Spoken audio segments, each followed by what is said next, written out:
Hi friends, welcome back to Vasantha's kitchen.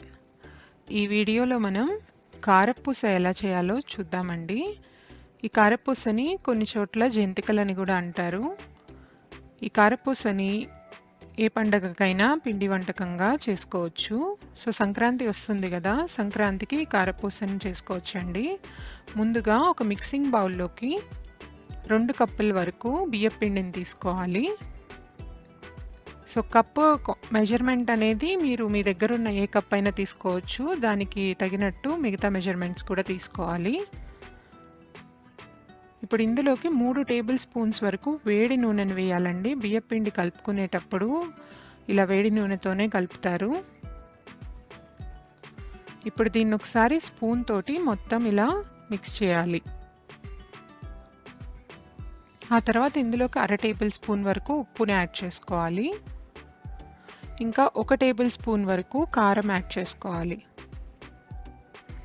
ఇంకా 1 table spoon వరకు crush చేసిన వాము యాడ్ చేసుకోవాలండి. జంతికలకి ఫ్లేవర్ అనేది చాలా బాగా వస్తుంది వాము యాడ్ చేయడం వలన. దాన్ని ఒకసారి స్పూన్తో బాగా మిక్స్ చేసుకోవాలి. ఆ తర్వాత హాట్ వాటర్ యాడ్ చేయాలండి. బియ్యపిండి హాట్ వాటర్ తోటి కలిపితేనే మనకి బాగా అది సాఫ్ట్గా తయారవుతుంది. సో ఇలా ఒకసారి స్పూన్తో మిక్స్ చేసుకున్న తర్వాత మూత పెట్టి ఒక 15 నిమిషాలు పక్కన ఉంచుకోవాలి. అప్పుడు ఆ వేడికి అది మగ్గి మనకి పిండి అనేది సాఫ్ట్గా తయారవుతుంది. ఇప్పుడు ఒకసారి మీరు చేత్తో కనుక మిక్స్ చేస్తే అది ఇంకా మనకి పిండి ముద్దలాగా అవ్వట్లేదు. సో చూసుకొని ఇంకొంచెం వాటర్ అనేవి యాడ్ చేస్తూ మిక్స్ చేసుకోవాలి. సో ఇక్కడ తీసుకున్న క్వాంటిటీకి ఒక ఫుల్ గ్లాస్ వరకు వాటర్ పట్టిందండి. మీరు చూసుకొని పిండి అనేది ఇలా వచ్చేంత వరకు మిక్స్ చేసుకోవాలి. చూసారు కదా, మనకి ఈ కన్సిస్టెన్సీలోకి పిండి అనేది రావాలి. ఇప్పుడు కారపూస చేసుకోవడానికి మనకి ఈ సన్న ప్లేట్ ఉంటుందండి. ఆ ప్లేట్ తీసుకోవాలి. చూయించిన విధంగా పిండిని తీసుకొని, సో మనకి జనరల్గా మురుకులు జంతికలు చేయడానికి మనకి ఆ టూల్ అనేది ఏ షాప్లో అయినా దొరుకుతుంది. సో అందులో డిఫరెంట్ ప్లేట్స్ వస్తాయండి. ఈ కారపూసకి మేము ఈ ప్లేట్ యూస్ చేస్తున్నాము. సో ఇప్పుడు మొత్తం పిండినంతా ఫిల్ చేసేసి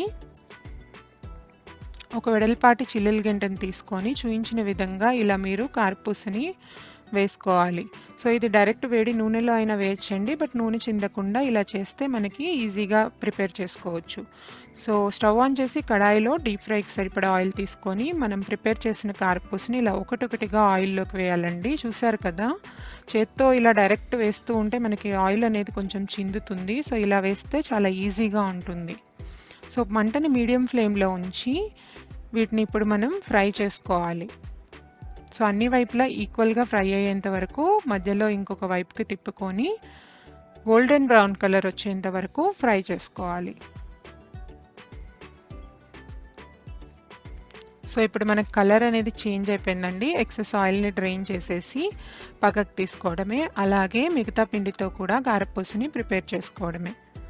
చూసారు కదా, ఎంతో ఈజీగా చాలా తక్కువ సమయంలోనే కారపూసని ఎలా చేసుకున్నామో. సంక్రాంతి పండుగ వస్తుంది కదా, ఈ సంక్రాంతికి మీరు ఈ కారపూసని ట్రై చేసి ఎలా వచ్చిందో కామెంట్ సెక్షన్లో చెప్పండి. ఈ వీడియో కనుక మీకు నచ్చినట్లయితే మీ ఫ్రెండ్స్కి ఫ్యామిలీకి షేర్ చేయండి.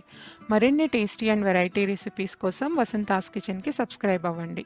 Thank you for watching this video.